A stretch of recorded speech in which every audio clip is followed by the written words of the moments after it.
council meeting. Today is May the 23rd, 2019.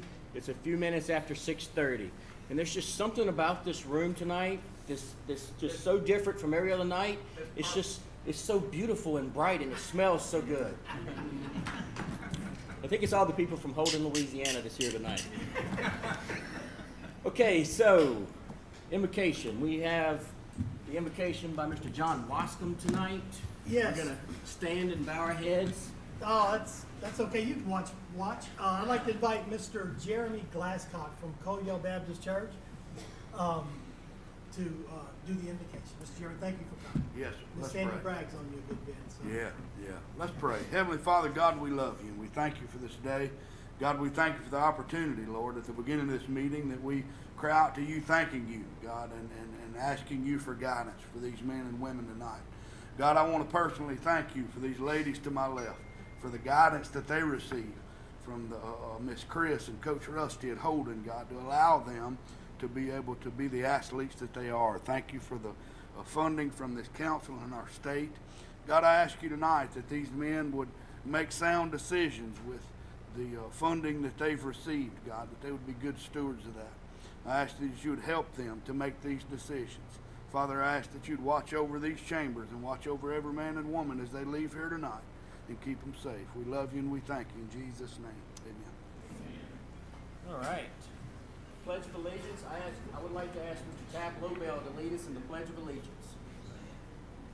Pledge allegiance to the flag of the United States of America and to the republic for which it stands, one nation, under God, indivisible, with liberty and justice for all.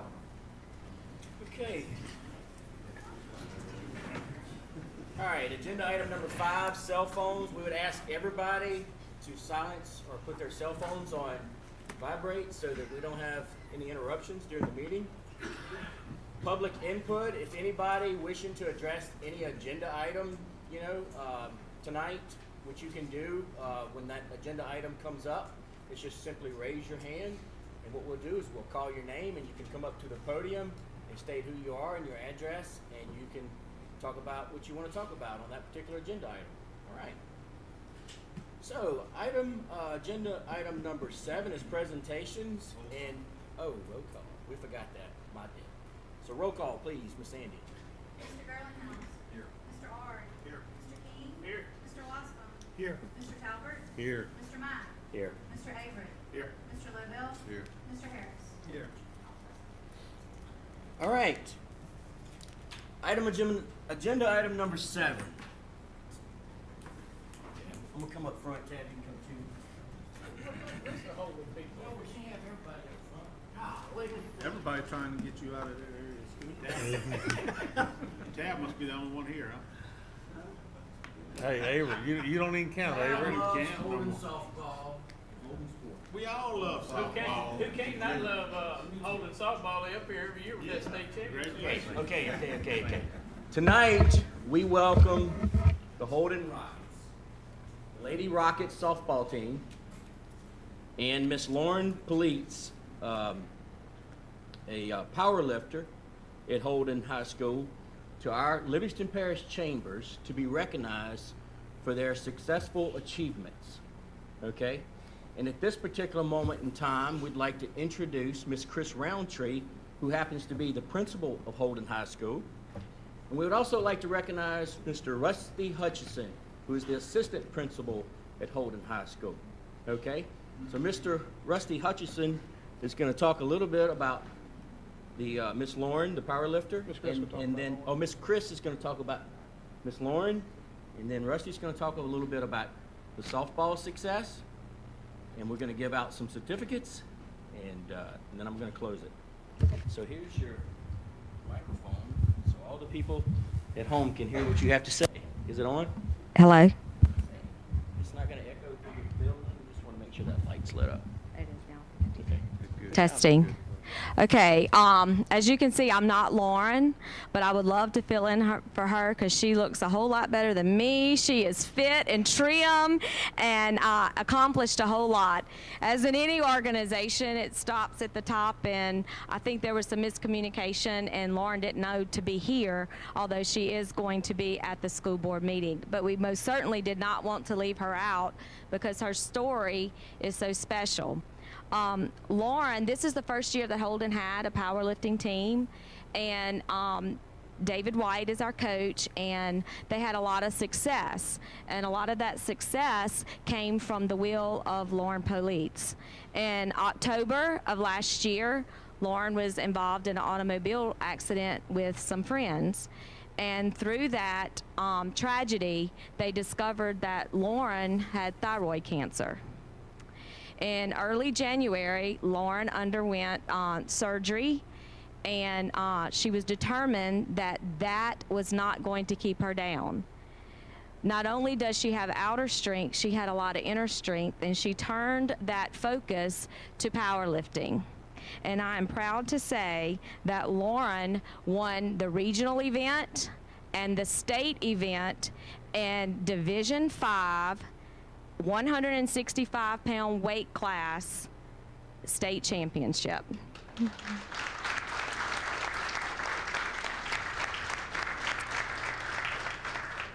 And she also received one additional honor, and that was she won the all-around best lifter in the entire Division 5 category.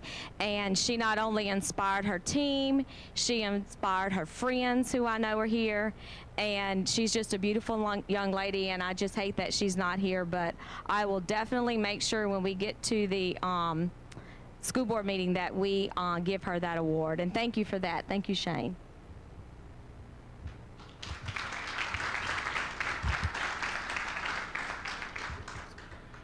Well, our head coach has a little stage fright, so we got a few words out of her, a little celebration earlier, so she kind of passed the mic, so I'm just going to take a few minutes. Our softball team was fortunate enough to win our third state championship this year along that journey, and we're very proud of them.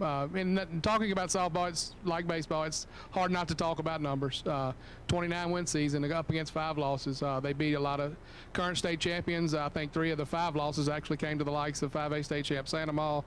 I think we lost to Parkview, who was a state runner-up, and we lost to Bruley, who was also state champion. So very tough schedule for a Class B school. We're very proud of them. Lindsay hit on a couple notes earlier. They had 24 home runs this year. 5 girls on this team made that category. What was the run scores, Coach? 264 for the season. That's up 30 runs from last year. And as a team, collectively, 10 batters hit the lineup pretty consistent all year. All 10 batters hit over 300 for the year, which is an outstanding accomplishment, and that led to a 368 team batting average, which is up 30 points from last year. So great job, ladies.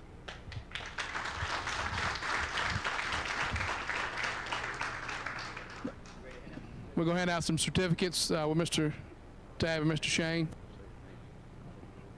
All right, they didn't. You don't know how to say bright up?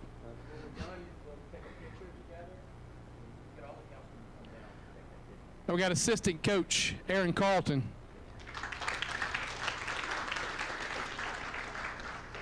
Head coach Lindsay Cifrio Bowers.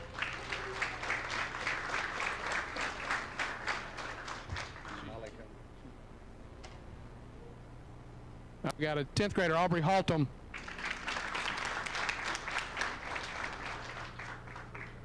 Another 10th grader Taylor Barfield. Got a junior, Ashley Fogg.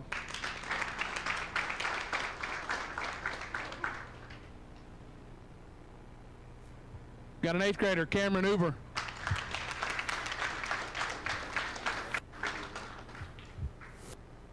Got a junior, Olivia Lackey. Olivia's also 3-time MVP. Got an 8th grader, Madison McDonald.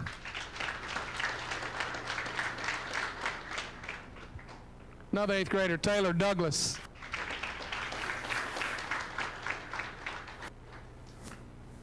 Our Lone Ranger in the 7th grade, Anna Hutchinson.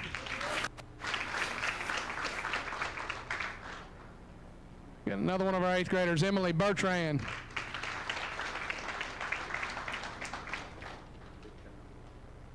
We got a 10th grader, Mr. Tabb's stepdaughter, big time Olivia Barnes.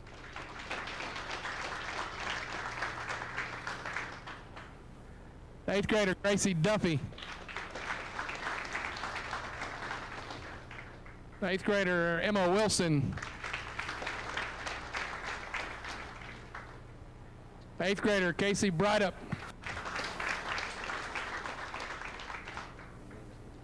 And, but certainly not least, junior Emma Hutchinson. Good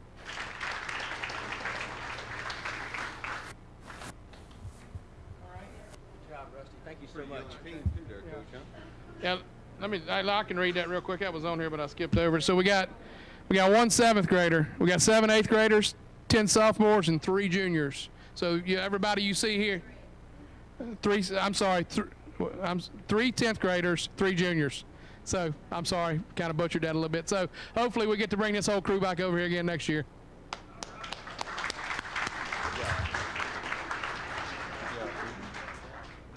Wait, Tim. You know, one of the reasons why I wanted to bring my old buddy Tab up here is because he ain't running again. And this is going to be the last time me and him are able to congratulate Holden High School for a state championship. So I apologize, guys, for not inviting y'all down here, but Tab's decided that he's not going to run again, and this is our last time together to do this type of thing. So that's very special. Okay.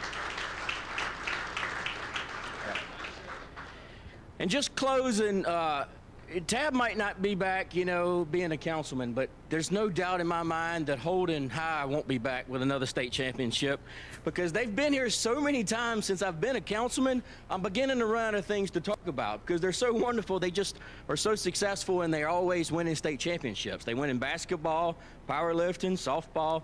They really do a good job. They got a great program out there. And in closing, I would like to say just a few things to remember as you go out into the world. Remember God's ultimate plan for all of you and all of us on this earth and all of us that live in Livingston Parish. Remember what made you so successful. Putting your own self-differences aside, putting your own self-gain aside, and working together as a team to be so successful that you win championships almost every year. Okay? Last but not least, fall back on the years that you were in school, okay? This is what I do as I go out into the world to climb the working industry, okay? Remember the love that you had for each other. Remember the love that your teachers had for you. And remember the education you received at Holden. Never forget that. And I think if you do that, all those things together, you're going to be just as successful as you are when you won that state championship. Thank everybody for coming. We really appreciate everybody. This is a really, really, really special night. And it's just so good to see all the wonderful faces from Holden. Thank y'all, thank y'all, thank y'all. Okay, so guys, come on up. Let's take this picture. Whatever y'all would like to do, let's do it that way.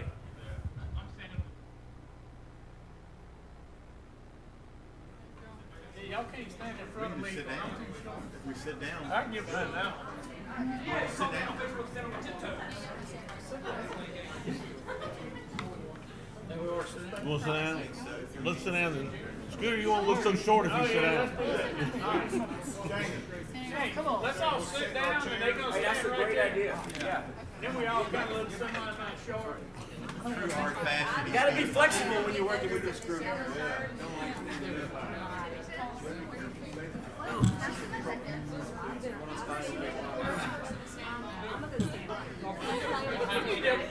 Come on here. Perfect. Yeah, come on, Need us to crunch in? Need to get in closer or?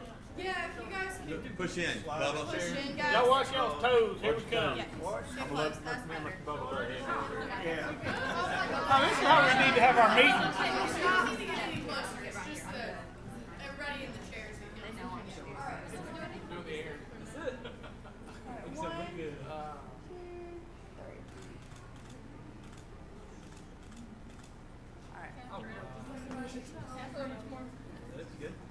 Oh, don't be bashful. Take some more.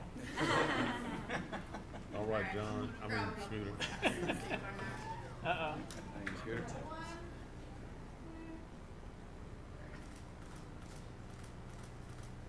All right. Thank you, ladies. Appreciate y'all. Thank y'all. Congratulations. Yeah. I think we should stay bunched up like this. Say that one more time. You said moving to the bottom.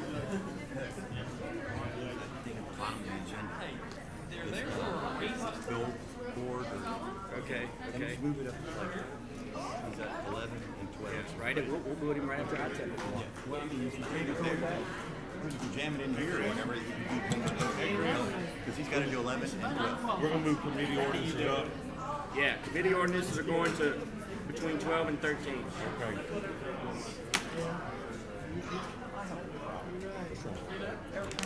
That's a good thought. And our tap's going where? Our tap's now? Our tap's now? Our tap's now? Let it settle down a little bit.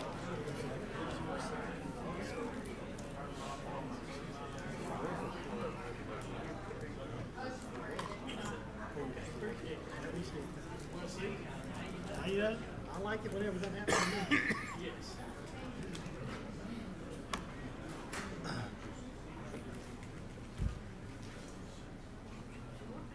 You ready, old boy?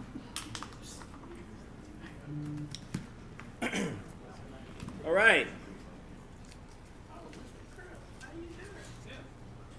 I was watching y'all from behind.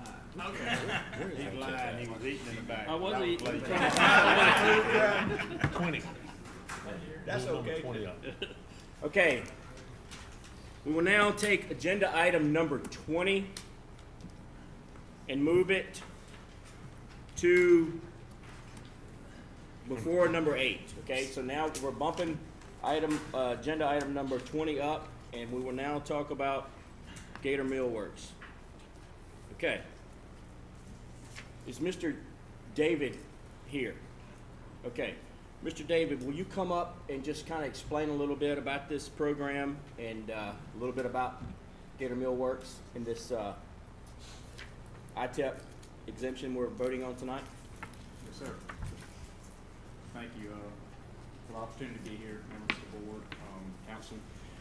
My name is David Bennett. I'm the president of the Livingston Economic Development Council. Our job, part of our job, is to support capital investment and job creation within Livingston Parish. We do this by recruiting new businesses, and we do this also by business expansion efforts from our existing businesses. Part of that role has extended into the ITEP process, the Industrial Tax Exemption Program. Now, companies need local approval in this process, so we are tasked with, when asked, to assist these companies through the process. So that's what we're doing here today. We began this process with Gator Mill Works back in 2018. I'm going to give a little overview of the company, a little overview of the project, and then talk about why we're here, kind of the reasons in the law and the executive order that requires this action. The company Gator Mill Works has been in business in Denham Springs for a little over 20 years. They began in 1994, moved here a couple of years later into Denham. They now employ over 40 employees with a payroll of approximately $2.3 million annually. The company manufactures custom cabinets and millworks that they ship throughout the southeastern United States. The company first began exploring expansion opportunities in 2016. They filed an advance notification for anticipation of future job growth and investment in the parish. That was back in March of, I think it was March of 2016. Unfortunately, they suffered through the flood like everyone else, taking on a little over 6 feet of water. Needless to say, that delayed their expansion plans.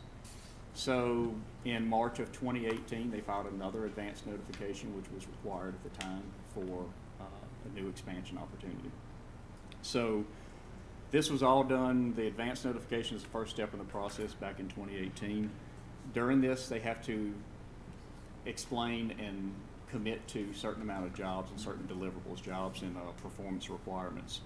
They have committed to add 5 new employees at an average salary of $50,000 a year.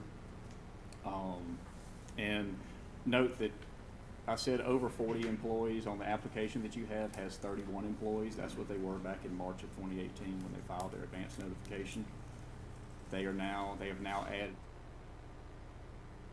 us, so they will add another additional 5 as part of this contract. So it will end up being 15 more than what they had on their initial application or their initial advance notification.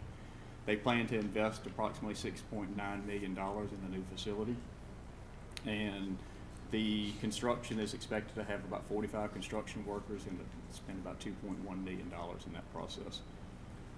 So the ITEP incentive request, which is what they're asking for, it encourages manufacturers to expand, deploy capital, grow their operations, and add jobs. And its ultimate intent is to grow the economy. It does this by direct jobs, by employing people directly, and it does it by indirect jobs, by suppliers and others that also can support this, support the company's growth.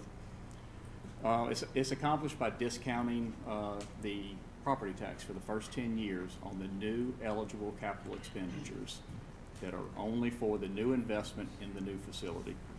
Land is not eligible under this program. Only assets that are directly involved in the manufacturing process.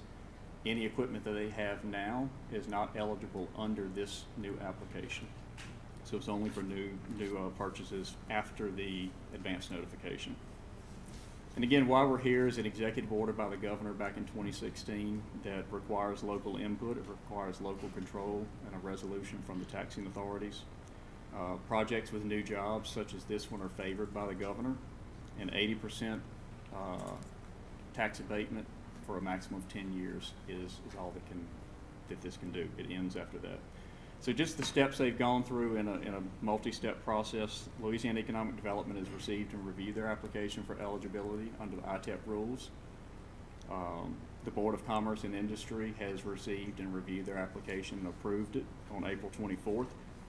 They have executed an Exhibit A, which is a contract with the state of Louisiana that details these deliverables that I've explained to you all that they are contractually obligated to adhere to. And the next step is local approvals and resolutions. And the final step in the process that finally gets it done is the governor's signature. So with that overview, before I get into the financials of it, if there's any questions on that process, I can try to answer those. We also have representatives from the company here today. The president is here to answer any questions about their project. And we'll try to just go from there before we touch on the financials. Any questions? Dave, is this the type of project that you would go out and look for that's existing in other parishes to try to lure delivery?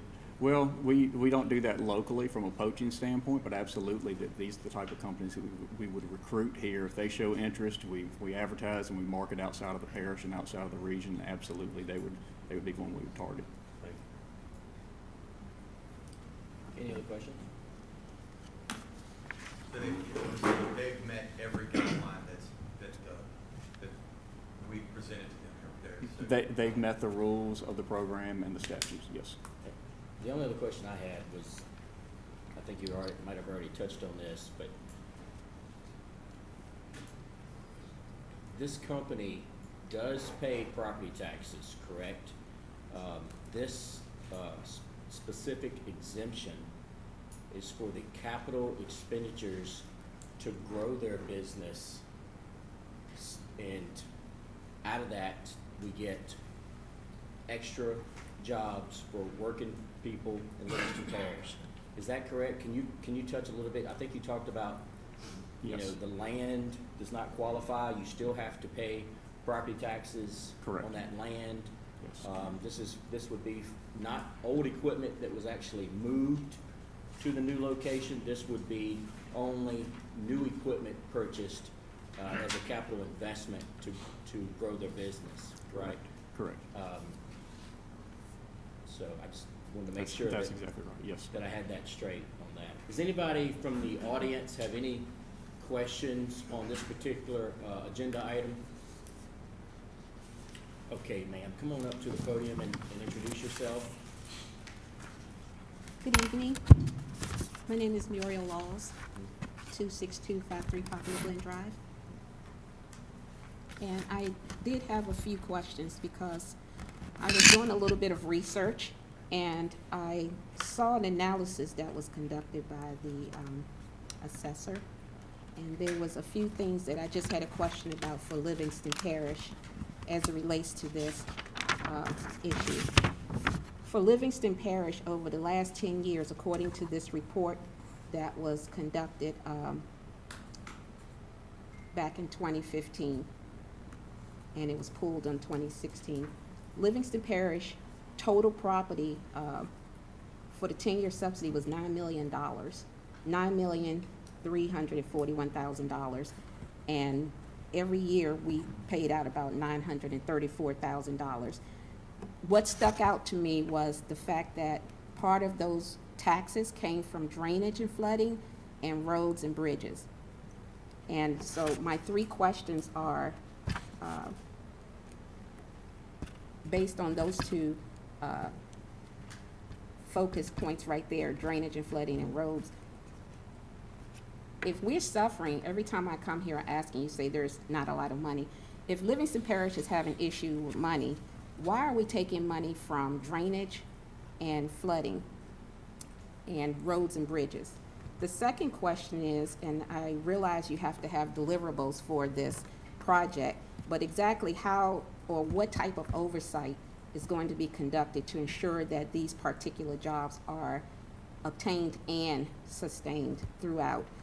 And thirdly, I know that the governor has a local input requirement, but is there some reason why we can't bring this to the public since it is an assessment of property taxes? I'm sorry, an assessment of taxes that we're paying. So is there some reason why we cannot bring this to the general public to vote on something like this? Those would be my three questions. Mr. Walls, I think I can answer some of them for you. Like at the parish deal, the parish is actually giving up 5 mills for road maintenance. That's be our discount, but we would gather 0.75% on sales tax in road maintenance. So when you look at the offset, we're giving up the lowest percentage of millage with respect to the sheriff's office and the school board, but we're actually picking up a higher percentage based on what we're losing millage wise in sales tax revenue. So it's a positive for the parish, meaning that we're going to generate more revenue from the 3/4 cent sales tax that we collect in the roads and maintenance part of our sales tax collection versus the 5 mills that we're giving up in our roads and maintenance part. So it's a positive cash flow for the parish if we're able to keep this business in the parish to give them the ITEP. The second question was jobs. There's a cooperative endeavor agreement signed with the state with respect to the ITEP. If Gator Millworks fails to meet that, which Commerce and Industry will monitor that, then they will lose their tax break. So consequently, they're getting way more for their, maintaining those 5 jobs. So consequently, they're going to be sure to maintain those 5 jobs, throughout the term. If they don't, then they lose, the cooperative agreement is in null and void and they'll lose their ITEP.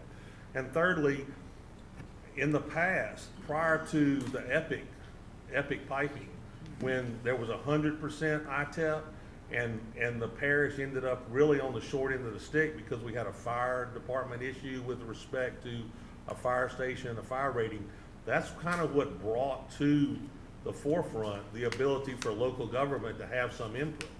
Prior to that, it was purely if you met the qualifications along the state lines and the state did it. So we've really advanced a tremendous amount in allowing to have local government have some say. And so the thought process is if there's positive cash flow to the parish based on the ITEP, that it generates more revenue than the long-term discount would be on the loss of property taxes. And it generates jobs, and you get a trickle-down effect in the economy based on those dollars spent. And there's no negative impact to the infrastructure or the ability of the parish to provide services, then it's a no-brainer. So I think given this particular situation, that we've already seen the impact of jobs already since he filed the initial deal, that we have guaranteed 5 more jobs, and because the parish is actually gonna benefit additional revenue on the 3/4% sales tax that they're picking up for roads versus the 5 mills they're giving away, that this is really a good deal for the parish government. I can't speak for the school board, the sheriff, they've got to run their own analysis. But from the parish's point of view, based on the small amount of millage we give up compared to the amount of sales tax, it's really a good benefit to us. So, just to follow up, where exactly is the analysis conducted, and where is this that I can find? You know, the, what was it, Baton Rouge area chamber did the analysis for us. So they looked at what the cost to the parish would be, and then what the revenue would be. I was able to look at what our percentage of the millage was. I think we're at 5 mills on roads and 7.32 overall, whereas, you know, the school board, I don't know what it is in the Walker area. Is it approaching 50 mills or 40-something mills in the Walker area, and then the sheriff's about 20-something mills. The sheriff has a 1/2-cent sales tax. School board's what, got 2.5%? What is it in Walker? 2.5 in Walker, similar to Watson, because they got that extra 1/2 cent. So it's 2.5. So, you know, when you look at what the school board's giving up for their 2.5 and look what the sheriff gives up for their 1/2, we're giving up the smallest millage with relationship to the sales tax percentage that we're collecting parish-wide. And it's all earmarked. Both the 5 mills that we're giving up is roads and drainage, roads and maintenance. The 3/4 that we're picking up is earmarked for roads and maintenance. So it's a, you know, we're actually gonna have more road and road maintenance money based on the approval of the ITEM. And that is to cover all of Livingston Parish? It's the whole parish. The whole yes, kit and ma'am. caboodle? Okay.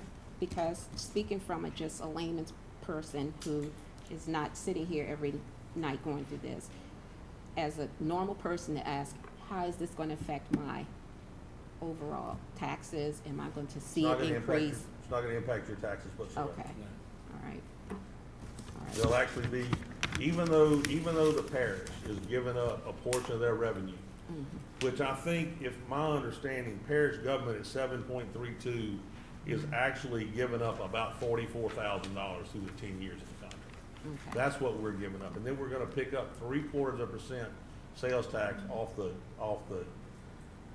I know the engineering's done it, so we're looking at about 4.6 million in sales that we're picking up the 3/4 on, just in the construction, not to mention the additional revenue generated by Gator Mill Works Bristol's expansion, because I guarantee you, he didn't invest $7 million to do the same dollar revenue he was doing at his little building on 16. He invested $7 million because his business is gonna grow. So that exponential growth of that business will generate additional sales tax revenue to the parish. Okay, so when I see $13,000, over 10 years it'll be $136,000. It's not gonna be an actual $136,000, or out of drainage, that is? Let's just say. Okay. The sales tax revenue will offset the loss of the millage. Okay, all right. And just so you know, I'm not anti-Gator. I'm just asking for my own edification. Thank you, Ms. Lawson. I would, look at their building now. This particular case too, all of these, projects are like kind of, you have to have a long-term view, not a short-term view. But I looked at this project, they're not going from being a small cabinet company to a big cabinet company. We're going from being a pretty big cabinet company to something kind of extraordinary. And when they'll get up and speak, then I'm sure they'll expand on what they're going to do. It's not just more room, more cabinets. There's more to it than that. And so, I mean, if you just, negative, I'm sure they'll get a chance to do it. All right. Thank you very much for All your right, time. thank you, Ms. Lawson. Is there anybody else that would like to to say something about this topic or issue? Come on up. Jeff, did you raise your hand? You come up to the podium. I can answer a couple of those questions. I'm Jeff Taylor, I'm the assessor here in the parish. I can answer a couple of the questions that she had. Mr. Talbot was right. It's $44,000. Y'all's millage is 7.32. And I do want to start off the meeting by saying this, that y'all have some of the lowest millage for any parish that I've ever seen. And the work that y'all do with the money that you have is pretty impressive, because y'all have a y'all have a job to do, because we've been talking about, I've been doing this for 19 years, and the money is, most of y'all wasn't here 19 years ago, but the money that y'all have had to work with has been phenomenal with what you've been able to do with it, and I commend you for that. The total amount, to answer the question on what is being given up and what's coming, I don't think you as a council can make the decision for everybody else. You have to look at what affects you. You can't look at what affects the sheriff. You can't look at what affects the school board, and I think that's what Mr. Talbot was trying to say. Y'all have to look at what affects you. And so when you look at the sales tax, one of the groups that had actually come close to working for was the parish council. The other ones was a little bit upside down, but that's the way an ITEP works. An ITEP, it starts off at 80-20. They have done, whether I agree with what I was charged with, was I was asked by members of the school board and some of you to put numbers together. Well, I'm going to put the numbers correctly the way they're supposed to. I don't get the luxury of saying, well, I know these people, so I will do this, or I don't know them and I will do this. I have to put them the way they are. One of the things that Tuesday night we had a meeting, and I brought up the fact that I thought the sales tax was a little bit high of what it was. To their credit, they went back and corrected those, and they went from a total of $474,000 is what they were generating over the 10 years is what we was looking at, and they took it down to the 426. Now you're giving up $727,000 to receive a total of 426. And you look at it and you go, well, that's $300,000. You got to look at the whole picture of it. Neither here to be for or against it. You need to understand the numbers are there. So if you look at just straight numbers, 727 minus 426, you're going to lose $301,000 over the 10-year period. They've been here for a while. They did everything. The thing that's important to know is they've done everything that they have to do, supposed to do. Everything. The law says that this is the way it is. They were supposed to, first of all, the state did it for us, and we complained and griped and everything about it, that the state was making all of our decisions. And then we went to the legislature. I was one of the ones that's been over the legislature fighting for local control for the last 10 years.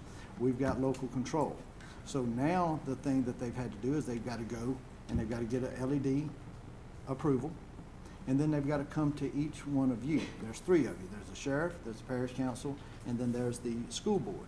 Y'all have to make the decisions. It's not an easy decision because you are giving up money, and we can go whichever way we have to, but you are giving up some money. But what is the benefit of giving up that money? And the state has looked at it, and several people have looked at ITEPs do work to a degree. The problem that I have with this one is they were already here, and I would like to have seen some things taken out for current minus the new, and then you come up with an expansion. This is not a total expansion. This is some replacement along with the expansion. That's some of the things that we've been looking at along with some of our legislators to see what you do with those things. But it's important to understand that Gator Millworks has done everything that they are supposed to do by law. Everything. They've followed every rule that they're supposed to follow. Now, I have followed every rule that I've got to follow. So my job is to look at it as the economic impact. Theirs is to look at it from economic development. There are two different things. We want to lump those together, but they're not the same. So I have to look at it in an overall picture, and so that's why you have the numbers that you have in front of you. I am pleased to tell you that my numbers are correct. And one of the things I do, I love numbers. This is more entertaining to me than anything. I like to work with numbers.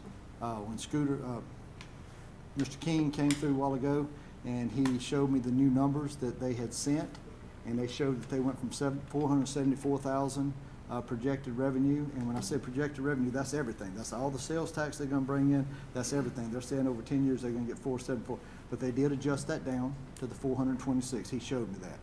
And so, I would have thought that they would have went the other way if they was trying to pull something over on you, but they showed the real numbers. And much to their, could have been demise, showing that you went, we already thought that the numbers were high at 250, and then they were willing to show 300, and they still want the project. So I think it's important for everybody to understand that you're not here voting for the whole thing for the parish.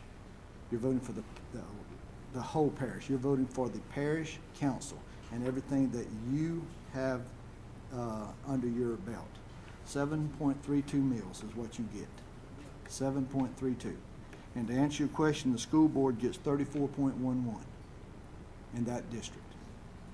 That's a lot of meals. So when you're looking at that, the other parish bodies that you have to go with, that y'all actually have to approve through a vote, they get 11.68. So our total parish is getting roughly 19 mills to run our council on aging, to run our drainage, to run our juvenile detention, to run our libraries. Well, the library is different, I'm sorry, but to run all of those things. So the job that I think that y'all have done for that, pretty good. You deserve some credence. But again, they have done everything. And today, I believe, if I'm not mistaken, and Jennifer can correct me, I believe they said that, where's Jennifer? I believe they said you called today, my office, called today. So she is going to take care of, one of the problems that we had was for the last 3 years, they have not sent us any LAT forms in. So we don't know what. I'm sorry, it wasn't actually, it was only 17 was turned in. 17 was turned in for some of the things? All of it. Okay. They haven't turned in all of the forms that they needed to turn in. Okay, we can dispute how many Right. years, but all the forms have not been turned in. But they're gonna get it straight. So they're gonna get it straight. So she called today, and we didn't have time to give her a call back. So she has called to straighten that out.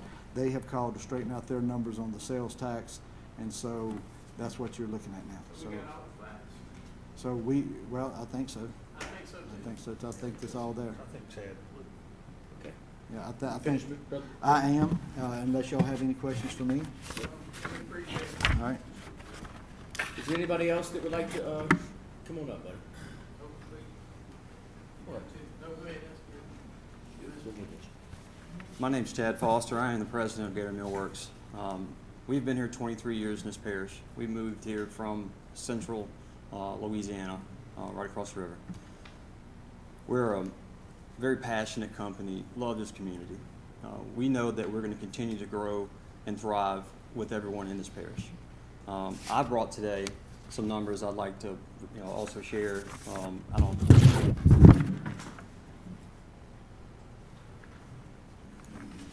These are our sales numbers that we are projecting for our growth.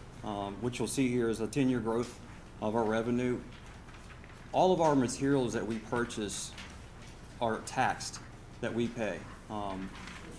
So what you'll see here is that without our growth, we're at a capacity where we're currently at. We couldn't buy much more material. We've expanded over the last 15 years there. We've gotten every ounce of property that we could possibly get. We'll almost double the amount of sales tax dollars that we've been paying over the next 10 years. And you can even see that our growth pattern is even slowed at the last 5 years of this plan. So we feel this is a very great opportunity for us to continue to do things and give back, as well with our building, it being open to the public, a lot of things for events. We're going to do some open house on Saturdays with youth. That's another way that we're going to do to give back some training and just show what we do. There's a lot of technology in this building. That's who we are. So I just wanted to say that today to tell you a little bit about us, and these are our numbers, and I'll be glad to answer any questions that you may have. I'm surprised y'all not teaching a class in Walker and cabinet making yet. Yeah, I'm sure that's coming. We trying. We actually we've been in discussions with that. We're just really trying to get to that process, so. I'm not surprised at all. I knew it You was. gotta have that boy, you might as well get the thing proper. That's right.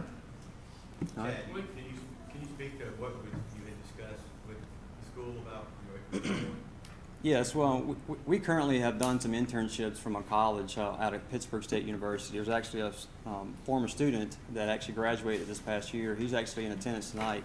He's moved here from Kansas to start his life. This is the first of many that will come in this parish from Kansas, and these kids are from all over the country. There's something very unique going on with this with Gator Millworks. It's hard to explain because it's you'd have to see it, and I welcome anyone to come see this when we're finished. I really do. We're going to try to do the same partnership with Walker, though, and other schools to try to get youth involved with internships to teach this trade. We're actually going to even do things with these high schools locally to try to get more of the technology into those facilities. This is happening all over the country with a lot of trade. So we look forward to doing the same. So. Thank you. Is there anybody else? Come on up and just introduce yourself. Say where you're from. Hi, I'm Robin Parrott at 13464 Arnold Road, Walker, Louisiana. I wanted to ask Mr. Taylor a question or clarify. Is he saying that this will cost us, or the parish chamber is $300 or close to $300,000? Is he in here still? Yep. Is that what you were saying? Like, how much is this going to cost in the end? We're getting a certain amount from the sales tax, and then subtract that. Do we still have $300,000 that the public is funding essentially? I think that Jeff's looking at pure numbers with respect to what the assessment is and what they know that the sales tax will be, and it's on the, I think it is initially on the first 10 years shows a deficit.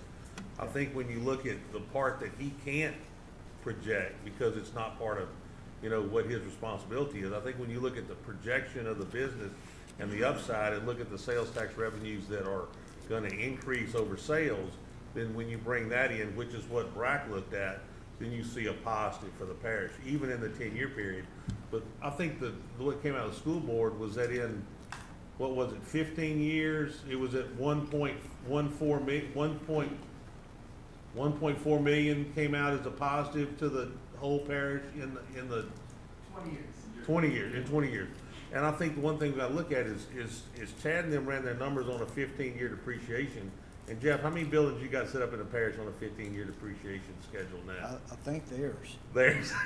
And so, I mean, I guess given that he's chose to do that, most buildings are depreciated out over 25 years, Jeff? 20 to 25? I would say, this is what, let me answer her question.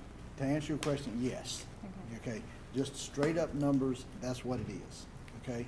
But you have to look at it. To answer your question, I did 15 because that's what they asked for. Right. The first ones I did was 15 on the equipment and 20 on the depreciation. But they come back and said 15. So I used their numbers that they wanted to be put there.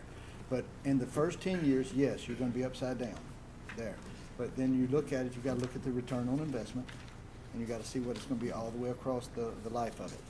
I'm not here, I can't project, and so I'm not allowed to project. I've got to show you what the real numbers are. Projections are for all the ones that are talking about the economic development. So I've got to come through with numbers that show right here. To answer your question, in the first 10 years, yes, you will be upside down $300,000. But if you just go straight line and look at it that way, yes. But you also have to look at it that you're going to get some things that's going to come in with this business that they're going to do. They're going to, not all of their sales are going to be out of the parish. I know they said a few minutes ago it may be, but not all of them is going to go outside the parish. Some of them's going to be in here. So we got some buildings that they'll be able to work on and move some of their product in here, hopefully. That's what it is. And then another thing that you have to look at, and we've been studying all the ITEPs, and look, you've got to give them credit. When they saw that their numbers were wrong, they fixed them, okay? You have to give that credit. When you look at all of the things that spin off from it, you got 5 people coming in. What is that gonna do indirectly for a parish? I don't know. It's projection, but I would have to think that when I first started being assessor back 19 years ago, our taxable value in the parish was 101 million. Since then, we're at 574 million in 19 years. So we have had an increase of 470%. Well, that had to be because it wasn't all because it wasn't on the roll. We've had some new businesses that come in. And so if we can make it a little easier for them, whether you agree with the ITEP, because I can promise you, the calls that have come in my office in the last week, half and half. Okay, there's people that like it, some people that don't. I don't have that luxury. So I have to present the numbers. I've done that. But I would caution you to probably look a little bit deeper than just my 10-year numbers. Okay, thank you.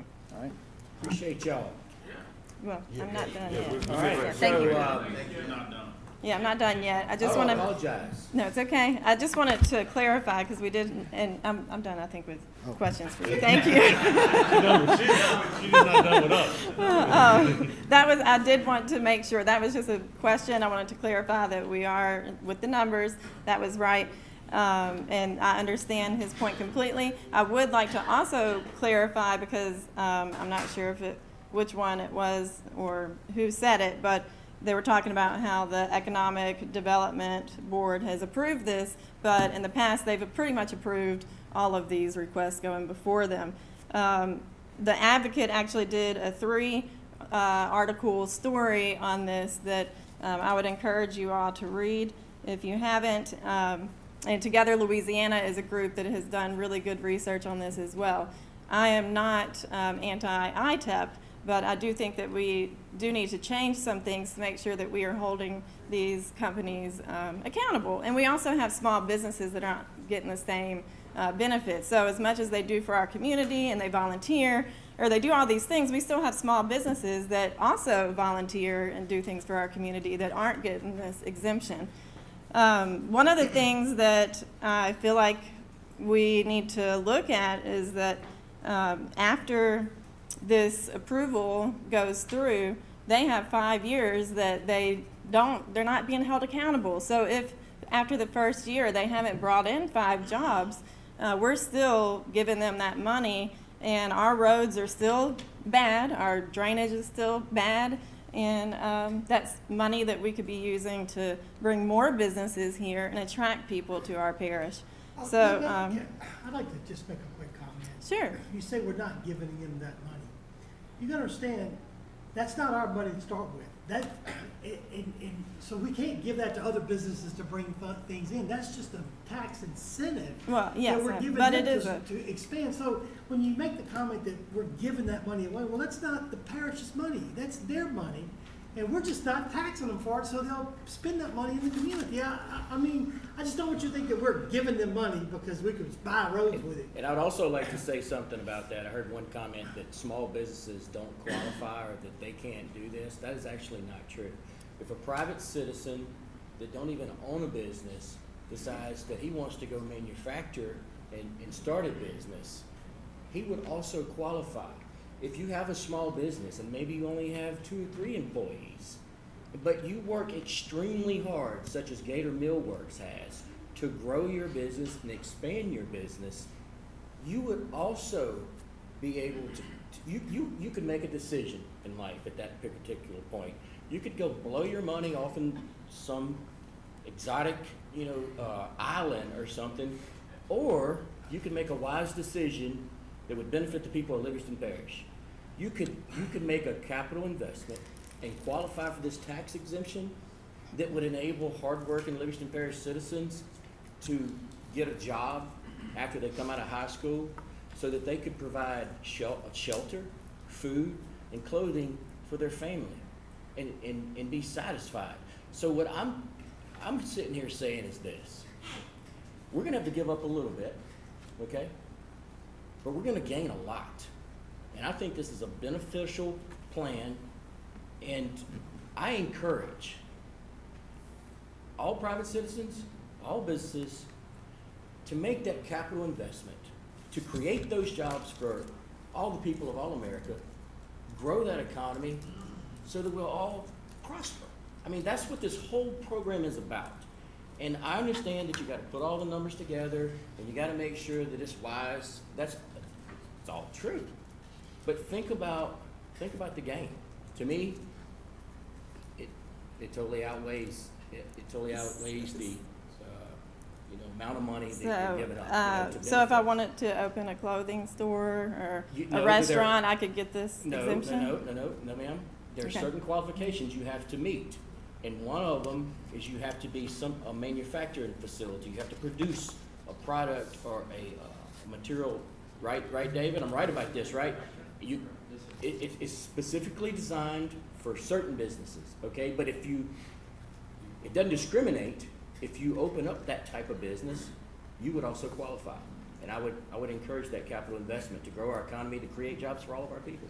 Look, I want to acknowledge what you said is right about the 5 years. However, you got to realize that the first 3 years are being paid for by the sales tax with respect to the in construction. So it's only year 4 and 5 before they've held accountable that we could be, exposed, to be quite honest with you. I mean, through the additional sales tax that we're going to collect over the construction process will pay for the first 3 years of the discounted property tax, so to speak. And you talked about the 5 years before they're accountable, but they still have to meet those qualifications. And I guess given the fact that we've seen or I personally have seen the growth at Gator Mill Works, through the years, that I have no doubt that as passionate as Chad is about his business, that they're gonna well exceed the 5 jobs over the life of this ITEP. And I think the trickle down effect will be way more than shows up on any piece of paper that's been given to us at this point in time. Who did you say were you with? The group? I'm just with myself. Okay. Together Louisiana is where I've read up on. I'm not part of their group. Oh, so you're not part of Together? No, I'm just using, and the Advocate, the articles that the Advocate did as well. I'm not particularly against Gator Works. I'm just saying I want to talk about ITEP in general because you have a big job and responsibility. I mean, y'all realize that, and I understand how hard it is to have to make that decision. But I do think based on and I know you said we're not the money coming in, but that is money that we could, if we did not approve them, we would be getting. It's a flat line figure. This is how, if there's no growth or no loss, if everything stays flat over a 10-year period, which is impossible, but I mean, I guess impossible, but it's unlikely. That's what you will lose at the end. Am I wrong? Well, actually, it's not, because what the offset of what you, Jeff can't account for, he's got to look at the discount of the old building and some other stuff that he brings into account. But he's got to make some assumptions to get that number, like Chad's new building, his old building will never be rented. Yeah. But I know for a fact that he's renting another building that from somebody else, that he could easily move that equipment at that building and put that right back on the tax roll. So I think given, I understand Jeff's got to work in absolutes, but when you look at the economic development, you've got to look at, the projections and things, and I think that ideally we're going to see way more benefit than Jeff can put down on a piece of paper for us. I don't disagree with you though to say I think you're right that the process needs to be looked at a little bit harder. But if you look at, I guess you have to look at that facility and what they plan on doing. I mean, it's going to be tremendous, because they've spent the money. I mean, it's there that they went out on faith. So it's huge. And what I wish I know it's probably way too long of a time for him to sit here and explain what their direction they're going, but it's definitely 21st century stuff. And all these ITEPs, like I said, are kind of a long-term goal, not short-term, but I think that this particular one's going to be a lot shorter than long. How many jobs y'all had last year? We've had 10 since we started this process. So it's safe to say they're going to probably add at least 5 more before when they move into this huge building. Because right now, I was looking at the numbers, they actually can only order so much because they just don't have room to put it. So they are on a shortfall. They're like, you know, I can only order this, but I need this. And I got the exact numbers I was saying, but it's, He wouldn't be building that if he yeah. didn't know what he's doing. It's, I mean, this is gonna be, like you said, you have to calculate a risk. I think the risk is minimal on this, you know, on this one. If we lose it, they will lose, and that's the only way we lose. And even then, they won't be in business if they, but I don't see that happening. This is quite the impressive facility. And I'm like you though. I do think the process needs to be adjusted a little bit, but that's it. Any more questions? I don't think so. All right. Thanks for Thank coming. you. Thanks for asking. All right, is there a motion on the, okay, we got more that want to come up and talk about this. So look, my name's Shane Marler, and look, I've known Chad Foster. I'm a local builder. I've known Chad for probably 20 years, and he's a man of integrity to start. He's an innovator on his vision on how he sees things. So this economic development and the cost. So I use Chad for cabinets. So the thing that wasn't brought out in Jeff's report, and it's really a hard thing to track, but every house that I sell, how much property tax does that generate? Right. So I'm buying cabinets from Gator Millworks that I put in my homes that sell, that generate $2,000, $2,500 a year revenue, and that's going to be perpetual. So really, are you losing money, or is it being picked up over here from entity B? Chad's a man of integrity, like I said. He has the vision. He's just not haphazardly doing this. He doesn't haphazardly do anything, and I believe he has a plan, and he wouldn't ask for this if he didn't need it. Okay, thank you. Thank you very much. Anybody else? We need to wrap this up after this last little discussion here. I just wanted to make one quick point of clarification. The company is annually audited by Louisiana Economic Development. They are required to submit annual reports to them based on the performance of the deliverables in the contract. Annually, before then, if they underperform, LED is to notify the locals so they can take appropriate action. Just wanna make Thank you very much. This is St. Pierre. I got one more thing. We really Real quickly, on need to his move on. point, the article was saying that they can use any kind of contract work, anything, as long as they're sustaining those job numbers, even if they lose jobs, they can still use the temporary things. That's what the advocate was saying, so just wanna. Okay, anybody else? I'm Jason St. Pierre, principal at Walker High School. I You do just a want great to job say, at Walker. I just want to let you know. thank you. If you want to come take a tour, I'm glad to send you. He loves giving tours. We got When he retires, he's going to work at the Smithsonian. You might be on camera when you go to. Might have.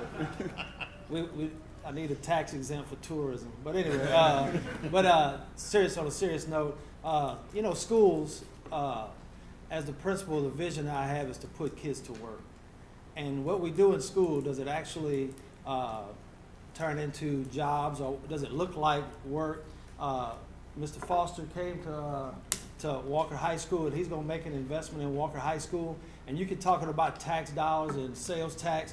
I could tell you in August, there's 175 kids that's going to benefit from him being in our parish and in our school, right down the street from our school. And I haven't met the guy from Kansas, but we should be hiring our guys from Walker High and our local school systems in our parish to go work a good paying job. And if we don't get into schools, and we always ask for football signs, or we ask for advertisements for all this at school, why don't we ask businesses to come into our schools? And that's a huge investment. And they're putting, I'm gonna just tell you, they're putting CNC machines at no cost to the school system in our schools so they can get trained and get training so they can have a head start into the business world and to make cabinets, because it's true. I went and visited their facility. It's unbelievable. I've never seen anything like it. And it's like welding. All I know is don't look at it. That's all I know about it. But I don't know cabinet making. But I do know school, and I know our kids. I can tell you in August, our kids will benefit from it. And I've just, Mr. Chopin, Mr. Foster have just made an investment in Walker High School, and I just thank them for that, because then our kids will benefit from it in our parish, and our kids will stay here, and they don't have to go look for jobs anywhere else, and it brings other revenue in. So I just wanted to say thank you in front of the council. Appreciate you very, very, very much for coming up and saying that. All right, is there a motion on the floor? I'll Anybody? make a motion to. All right. Did April want to say something? April, did you want Oh, to say April, did you want to say, oh yeah, one more. April Weirs, Livingston Parish Chamber of Commerce. Although our board didn't have a chance and opportunity to get the information to formally vote whether or not to support them, we can tell you that we can vouch for that they're good corporate citizens and things that they do, and they work with us on the chamber and in all of our business and community connections. So keeping it like that, because I know y'all ready to go. Thank you so much. Thank you. Okay, so we have, okay, Got a motion by we got a Chris? motion on the floor to adopt a resolution to approve Gator Mill Works Incorporated. ITEP exemption. We have a second by Gary Frog Talbert. I call for the vote on this. Mr. Girlinghouse. Yes. Mr. Ard. Yes. Mr. King. Yes. Mr. Wascom. Yes. Mr. Talbert. Yes. Mr. Mack. Yes. Mr. Averett. Yes. Mr. Lobel. Mr. Harris. Yes. All right. Do us right, man. Do it up. Do it up. Agenda item only number 8. Wait, Shane. Hey, rip the Band-Aid off, man. Say that again. I said the Band-Aid's been ripped off. We're good. We can roll them now. Yeah. Thank you, guys. I'll go let them get out of here. Where's Jeff Taylor? He's already on the school board. Agenda, that's the funniest thing you've ever said, Shane. Agenda item only number 8. Only number 8. Yeah, buddy. Well, we get to skip one later on, though. It's a good thing I told my wife to go get Annabelle tonight, huh? Yeah. Yeah, you did. Good thing I decided not to go to Sugar Land in this meeting. Yes, that's right. You've been forward. That's right. Hey. You read them all? All right. All right, agenda item number 8. We will now enter a public hearing and adoption of LP ordinance number 19-13. Sandy, can you please read that ordinance? This is proposed ordinance 19-13. This is an ordinance to create the Livingston Parish Fire Protection District Number 4 Fire Prevention Bureau by adding section 6-96 Fire Prevention Bureau to chapter 6 Fire Prevention and Protection, article 2, division 5, by establishing the Bureau's definition, intent, and regulations pursuant to revised statute 40-1563, in addition to the adoption of the code of the most recent state of Louisiana adopted version of the National Fire Protection Agency Life Safety Code, and as a maintenance code, the state of Louisiana Uniform Fire Prevention Code as defined in revised statute 40-1578.7. As a word. All right, if I didn't say it before, I need to say it now. We're now opening the public hearing. You did. Okay? Yeah, thank you. That's okay. All right, does anybody from the audience have anything to talk about on this particular agenda item? Chief Wascom. All right. I will say, I know when we talked about this last time, Chief Wascom had to leave. I tried to answer y'all's questions best I could, so if any of y'all had any questions that you might need to ask him. Seems like every time he shows up, we have a long meeting, so I'm gonna, I promise I'll quit coming out. Yeah. But if you have any questions, I'd be glad to answer them for you. Okay, does anybody have any questions? All right, we will now I must close. have done good for you, James. We will now close the public hearing. Do we have a motion on the floor make a to motion. adopt this ordinance? I'll make We that have a motion by Jeff Ard. We have a second by Tracy Girlinghouse. All in favor? Any opposed? Nope. All right, Thank you very move forward. much. Thank you, Chief. Thank you. Agenda item number 9, adoption of the minutes. May 2nd, 2019, special meeting of the council. I'll make a motion, we can accept both of them at the same time. I closed but no cigar on the special meeting. The other one did get completed. Oh, I apologize for that. We don't get to vote on the special meeting. We're gonna have to Then you can do just B. defer that. And I'll make a motion to accept the May 9th regular meeting of the council. All right, we have a motion on the floor by Jeff Ard, to accept the meeting minutes from May 9th, 2019. Do we have a second? I'll second. Second by Tracy Gerlinghouse. All in favor? Aye. Any opposed? Nope. All right. Agenda item number 10. Adopt a resolution in support of application of DOTD review of permit requests. I'll speak to that. Okay. Are you? We're here if y'all want to ask questions, or go ahead. I was just Please. gonna say, Jamie had called me today and asked to speak for it, and he said that, but you can go ahead.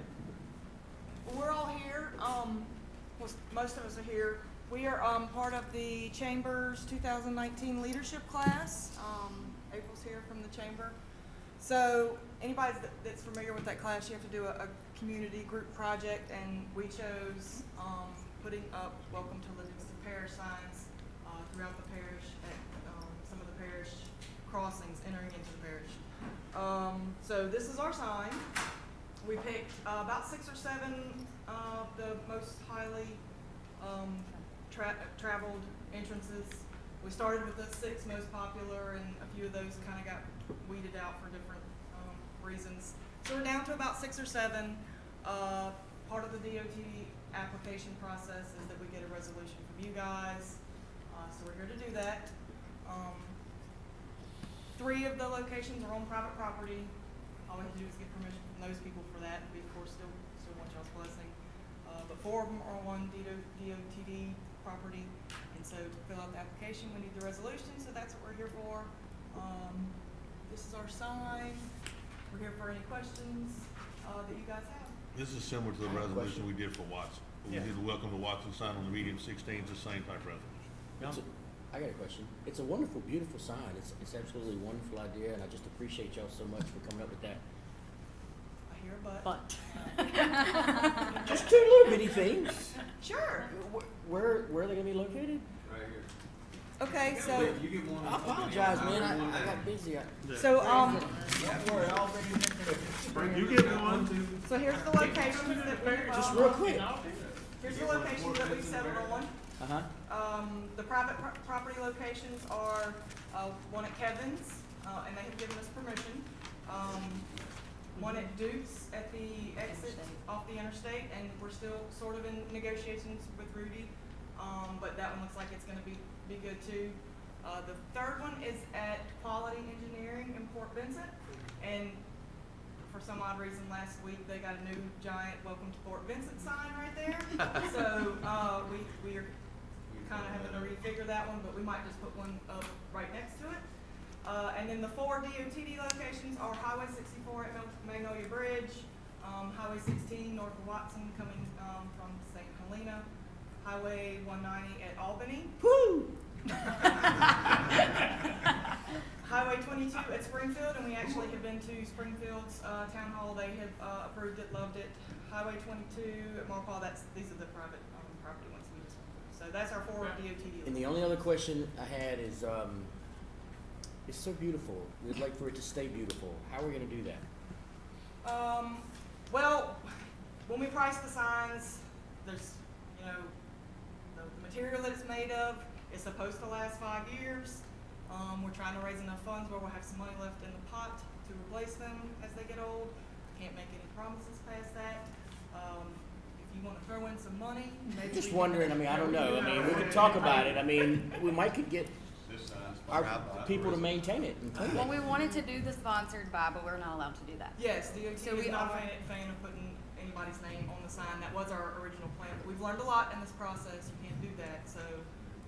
We're still gonna have sponsors, but there's names just not gonna be on it. It is a special material. It's aluminum. It had to be something that breaks away in the correct manner if it happens to be hit by a car. So it is made of some special aluminum. We'll have to figure that part out about We ain't got to worry about making it 5 years. Just so y'all know, money-wise, so all of it filters in, like the sponsors, even if DOTD would have been 4 sponsors, personally, I think that having sponsors on the sign would not have been an inclusive thing to do.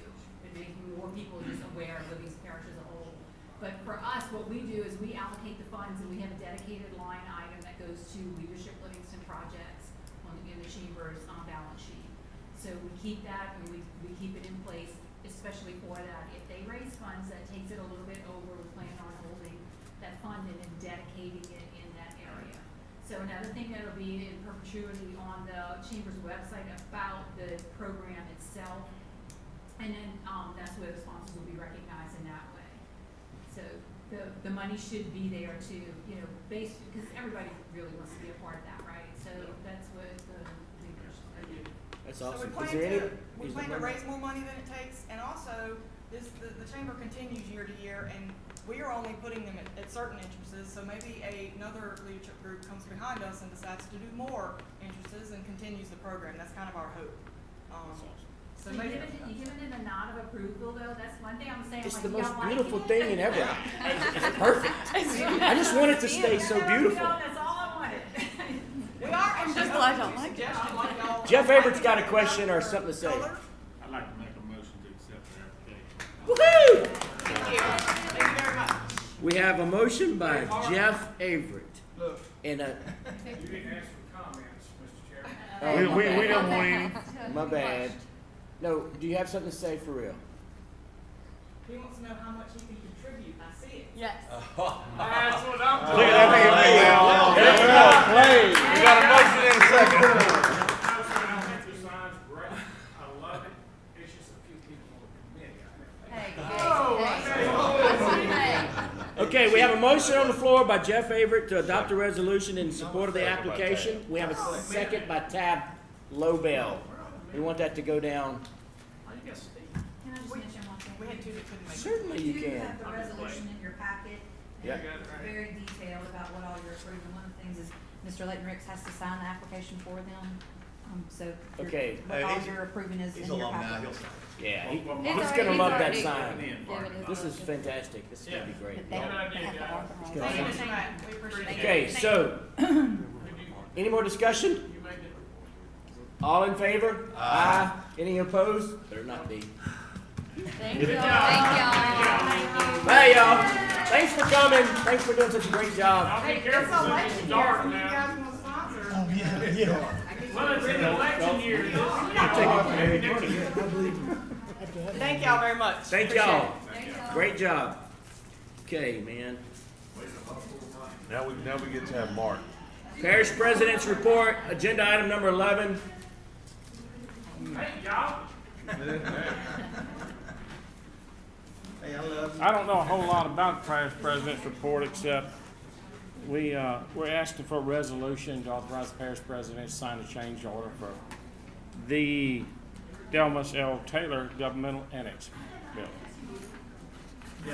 Okay, so is there any discussion from the audience on this particular agenda item? No? All right. Okay, we have a motion on the floor by Mr. Bubba Harris. I'll second. We have a second by Tracy Gerlinghouse to adopt a resolution to approve change order number 4. Do you And need to read authorize something or say something? the parish president to sign the change order and the certificate. Okay, of and this is going to substantial authorize the parish completion. president to sign the change order number 4 and the certificate of substantial completion for the Delmas L. Taylor Government Annex Project. All right. All in favor? Aye. Any opposed? All right. Agenda item number 12, Office of Homeland Security Emergency Preparedness. Mr. Mark Harrell, do you want to talk about that? Good evening, Mr. Chairman, thank you, and council. This has been an ordeal. We're looking at about $1 million project worksheet from FEMA on this. It's taken us 3 years to get this one PW written. And it was a lot of visible damage on roads like Sims Road, and you've got some up in your area that's been patched with boards and FEMA tarps and things like that. Yeah. This is part, the PW that was connected to the part that Alvin Fairbairn did. Remember, you gave him a contract to work with FEMA to assess all the roads. This is finally materializing. However, once we got it, we went out and did an RFQ and selected Alvin Fairbairn mainly because he knows everything about each individual project because he worked with the FEMA engineer to get them approved. Okay. So we're ready to move forward finally. All right, is there any discussion from the audience? No? All right, good. Any discussion from the council? Mark, this is like No, sir, that Perrin Ferry is going to be the hazard mitigation project. This is just visible damage from the flood that they did not, well, they actually wrote a PW for 28,000. And no, so we fought it, and we got it up to 998,000. We can actually do the work now, so. Now, this has nothing to do with that arbitration road. Nothing. It's entirely, Nothing. okay. It's separate PW. Make a All right. motion, we adopt a resolution authorizing the parish president to enter into a contract negotiations with Alvin Fairburn Associates. Okay, you got that, Miss Sandy? That was John Wasco made that motion. We have a second by Jeff Averett. All in favor? Aye. Any opposed? No.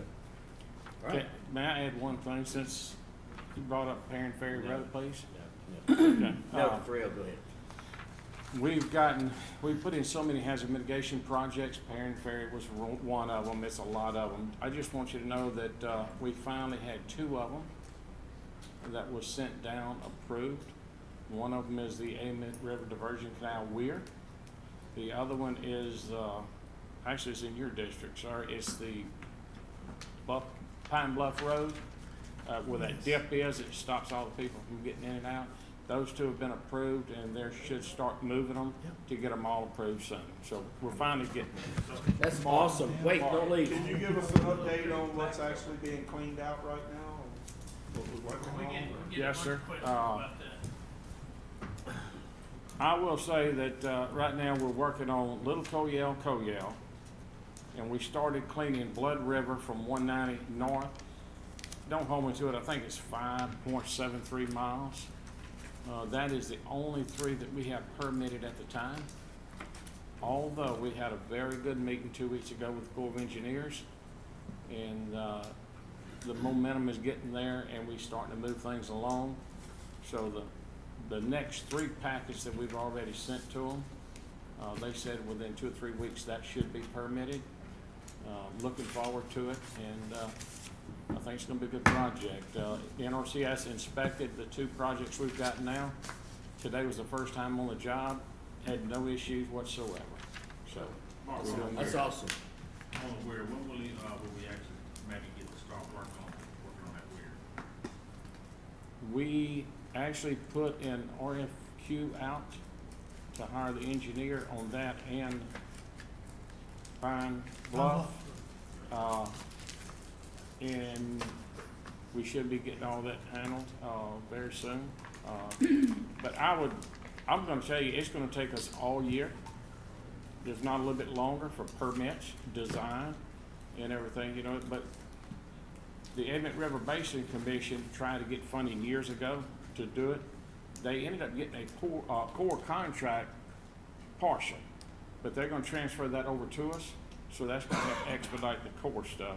But there's still a lot to do, so. You know, a lot of people don't understand how the weir works.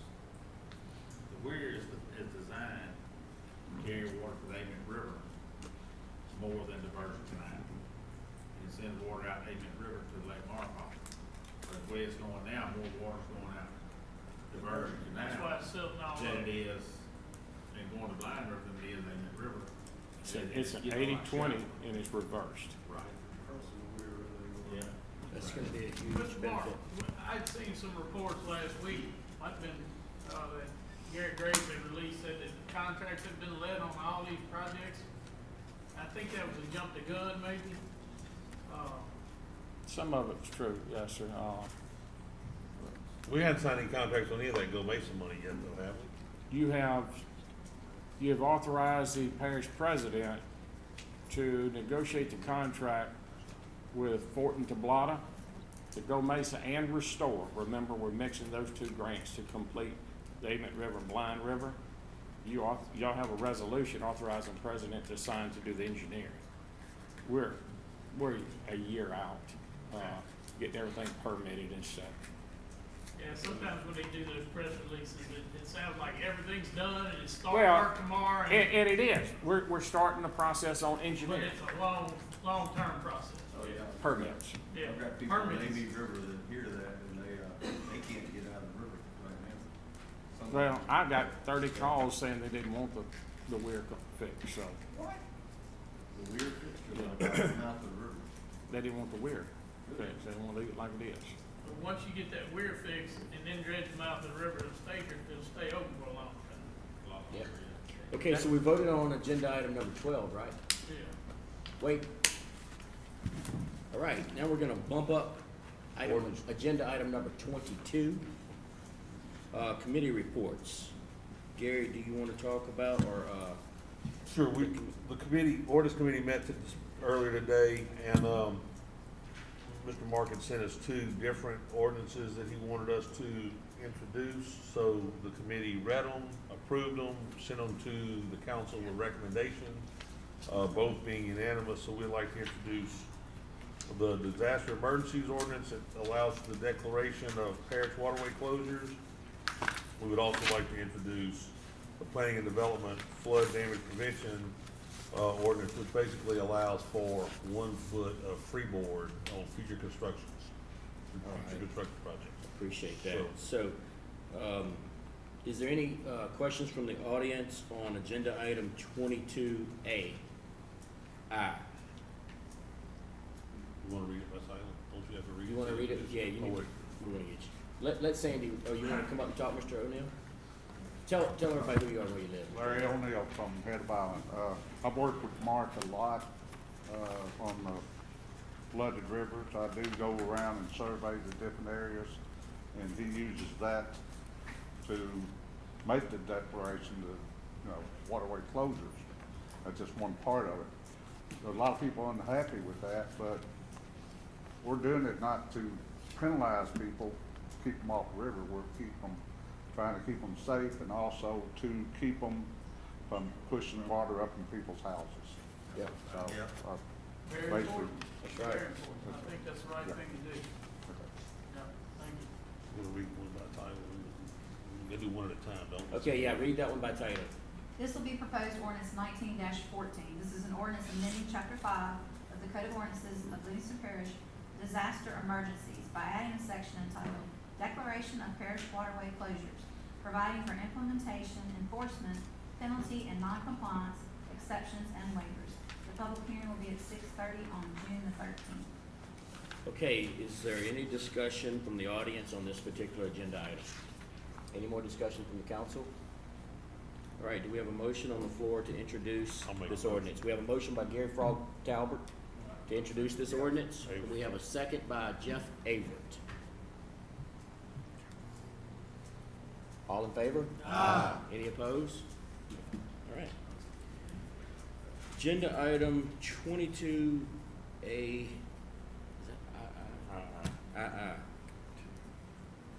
Introduction of ordinance to amend Chapter 13, Planning and Development, Article 5, Flood Damage Prevention, Division 3, Provisions for Flood Hazard Reduction, Section 1302, Specific Standards.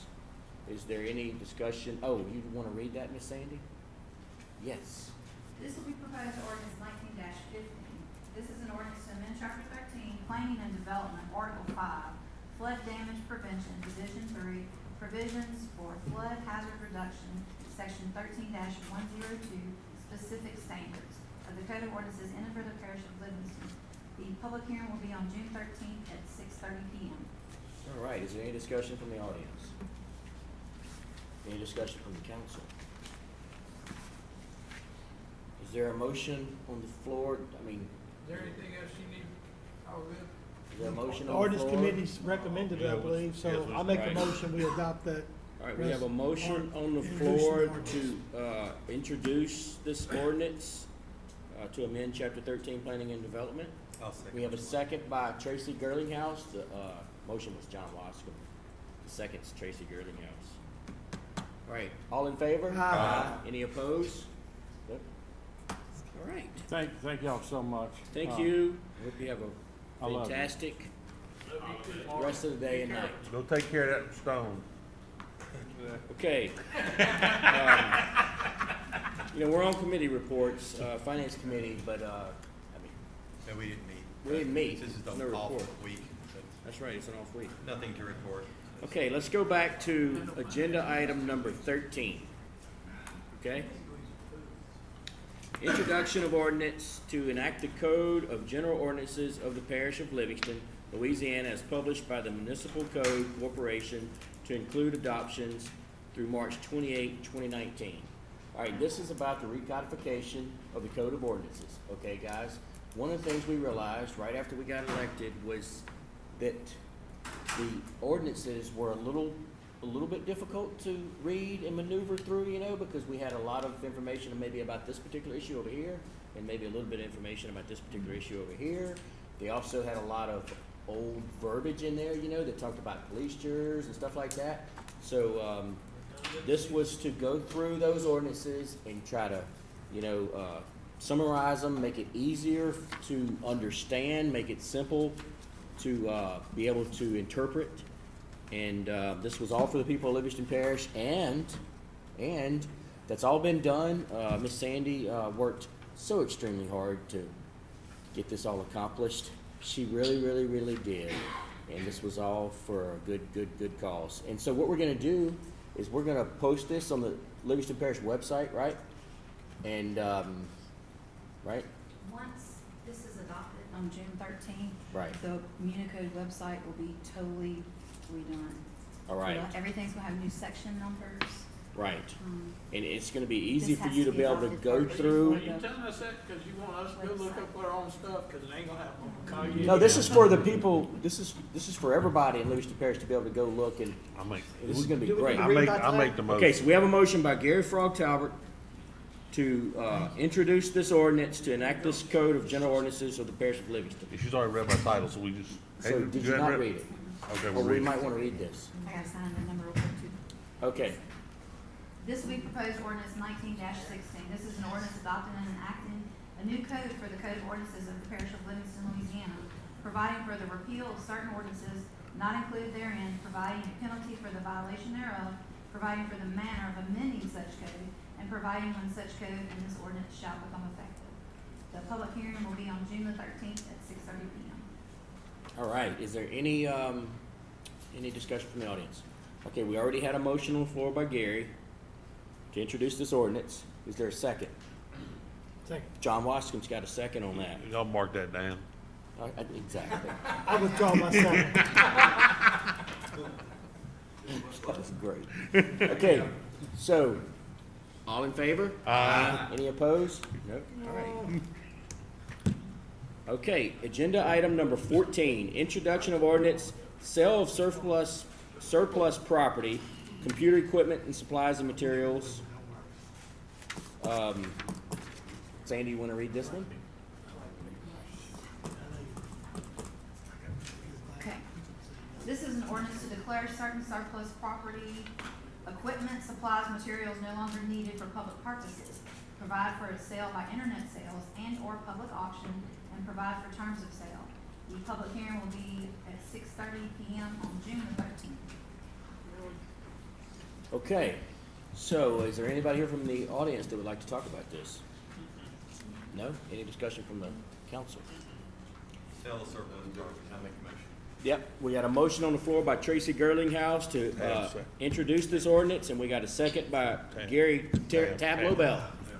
Tab Lobel seconded that motion. I was pointing to Tab. And, He thought it was me. So, all in favor? Aye. Any opposed? All right, guys. Okay.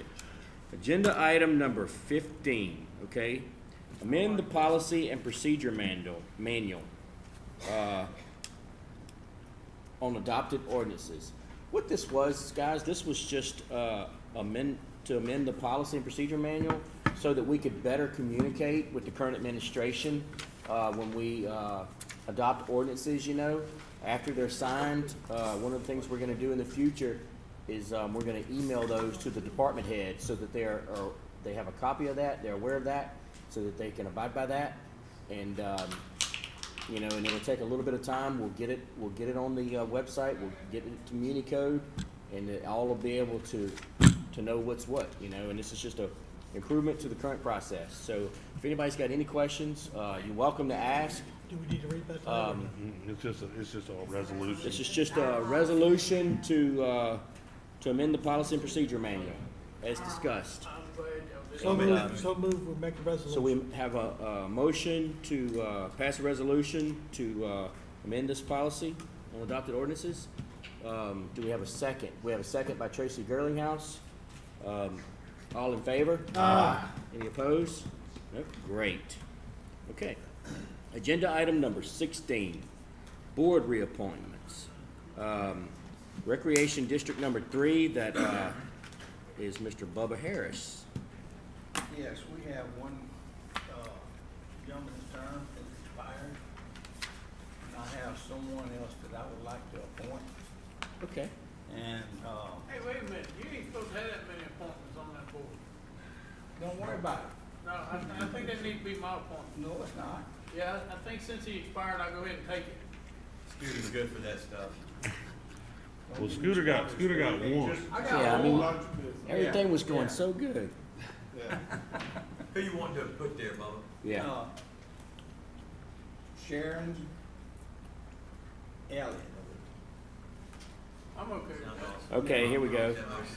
Okay, so is that a motion, Mr. While Bubba? you staring. We have a motion on the floor to, do you have to do It's this? pathetic, man. This Scott guy, did he already resign? second that. Yeah, I second He's it. expired. Yeah. So you can do this with one motion.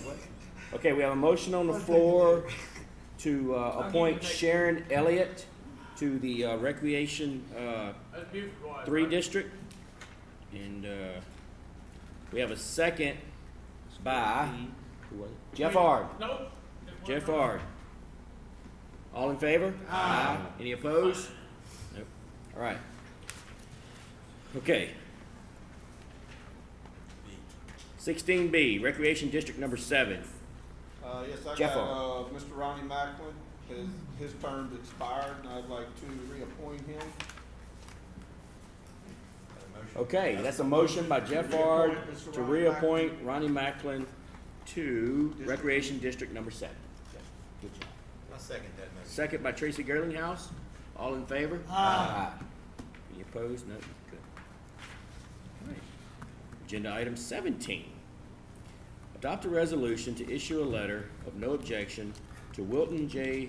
Grainer Jr., addressed at, how you say that? Grenier.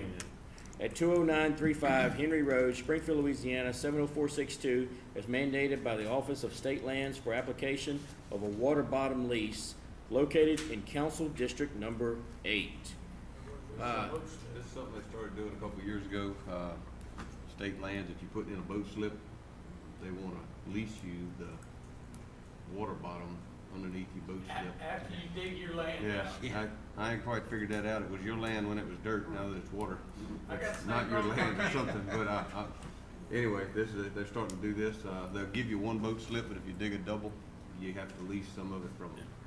So, every year you gotta pay them somewhere between $100 and a few $100, depending on how big your boat slip is and all this good stuff. So this guy just, one of the steps is, it's gotta come to the parish for approval. I would guess, y'all, that, as more of these come along, we may do something to where it's, kind of almost a rubber stamp deal, cause but there's enough bureaucracy already with permitting and, getting held up with permits that I would hate to hold somebody up 2 weeks on this letter. Because we just gonna give a nod to anyhow. Maybe in your next term, you can fix that. Yeah. Shane hasn't went on and on about it. We've been trying to talk him into staying. That's right, Gary. But anyway, y'all may wanna consider that. Make a motion. Okay, is that a I motion? make the motion that we, We got a motion on the floor by Tab Lobel to adopt a resolution to issue a letter of no objection to Wilton J. Grenier Jr. Okay, a second by Jeff Averett. Any discussion from the audience? All in favor? Aye. Any opposed? Nope. Great. Can I say aye with prejudice, because they shouldn't be charging you to use the land that was underneath your land when you dug it out? I agree. What gets me is how you gotta pay to lease their land, but the parish has gotta clean it up when it's all full of debris. Yeah, But it's their land to lease. Okay, when it's convenient. say that again? Yeah, I see it. right. Who we Okay, need to agenda talk to item to number change it? 18. add Cooper Street for consideration to the priority road list. Jeff Avery. Yeah, that's in Port Vincent, and the road goes in behind Popeyes in there, and it's in pretty horrible shape. I like that. Yeah, Popeyes. yesterday. Okay, so It's is on that a the- motion on the it's a floor? motion. We have a motion on the floor by Jeff Averett to add I'll Cooper second. Street I'll for second. consideration to the priority road list, and we have a second by Gary Frogtower. Any discussion from the audience? All in favor? Aye. Any opposed? No. All right, 19, adopt a resolution to set the speed limit on Butch Bennett Road at 25 miles per hour. This is located off of Arnold Road in Council District 7. That's Mr. Tracy Girlinghouse's district. Yes, I was speaking with a resident there, they said the signs were, gone, had been gone for a while, but never been set there. The speed limit had never been set on those streets, after speaking with Mr. Sam DiGirolamo. He said, so all he could set it to was 15. Well, no, actually, I thought so too, but she called, I texted her back and let her know that I'd have to set it, but I don't know if I asked for 25 or I can't, I can't remember. I can't wait to 15, so I'm pretty sure I asked for 25, thinking that would, because that seemed awfully slow for a road that long. But she said no, it was 15. It was posted at 15. It was never set, so she would like it to remain at 15. So do I need to make Just make a motion. make a motion to? To resolution at 15. Yeah. So make. Okay, we have a motion on the Cruise floor. control don't work at 15. What's that? Cruise control doesn't work at 15. It works at 20. That's what she said. It was 15 before. I'm not one for raising speed limits. I got you. So, I'll make a motion that we, set the speed limit on Butch Bennett Road to 15 miles per hour. Okay, you got that? I'll second that. Got that by Tracy Girlinghouse, and we have a second by Jeff Ard. I just think. All right, is there any discussion? It's like, Nope. All in favor? Aye. Any opposed? Nope. We don't have a district attorney report. We went over that. No, we still got number 20. report on the hot No, we dogs. did 20. So all we got is No 21. district attorney report. No, because he's not here. Councilman comments. Now, I got something to say. Oh. Really? No, this All is- that FaceTime you got early in the meeting, Okay. you still got to talk? I need to be on TV for this. We didn't do it. Yes, you do. This is Memorial Day weekend. Memorial Day is more than just an unofficial beginning of summer. It is also the day where we honor more than 1.2 million men and women who died in wartime, making the ultimate sacrifice for our country. On this Memorial Day, while enjoying the company of our family and friends, take a moment to remember and honor the fallen men and women of our armed forces who have made the ultimate sacrifice for our country's independence. We should never allow these patriots to be forgotten, nor to remain anonymous. They are our fathers, sons, mothers, daughters, brothers, sisters, uncles, cousins, and neighbors who gave their lives on our behalf in numerous battles throughout our country's history. While we enjoy freedom and independence, take time to remember the selfless devotion, courage, and honor associated with their sacrifice. Have a safe and enjoyable Memorial Day weekend.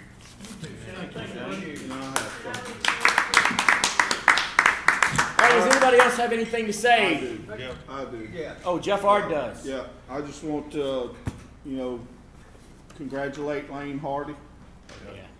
Represented our state and our parish extremely well. Anybody that was a part of the parade and the concert, he truly showed that he's wanted to stay true to his roots. Anytime you're on a platform like that and you wear the cross rubber boots. That's right. So I just wanted to thank him for representing us as good as he did. I appreciate that. That was really a special time for everybody. That was really, really nice. Mr. Bubba Harris has something to say. Yeah, it is Memorial Day weekend. I want people everywhere to stop and think before they drink and drive. My neighbor just got killed in a head-on collision because of drunk driving. I just wanted to pass that on. Thanks, Mr. Bubba. Hey, Is I'd there like- anything else that Yeah. anybody would like to say? I'd like to take, Tab, you wanna do it? You want? No, go ahead. I'd like to take this time to let everybody know that this is Caroline's last meeting with us. She will be a Yale law student in the fall, and she's taken this experience in the South, and I think she's enjoyed it sometimes. I think she thought the Wayne Hardy deal was pretty cool. We sent her back up north. But, I want to thank her for the time that she spent covering the council, and Do you think the Caroline's Livingston been Parish fair, News will report been on fair, that? Caroline, thank you. And we appreciate it. Good Caroline. luck, go get it. You're gonna be very successful. Okay, what we ought to do. Competition is great. So what we want to do, guys, is maybe adjourn and then take I a will make a picture. motion to adjourn. Okay, we have a motion on the floor. Yeah, I'll second. We have a motion on the floor by Tab- Jeff Tab Avery. We Art. have a second by Tab,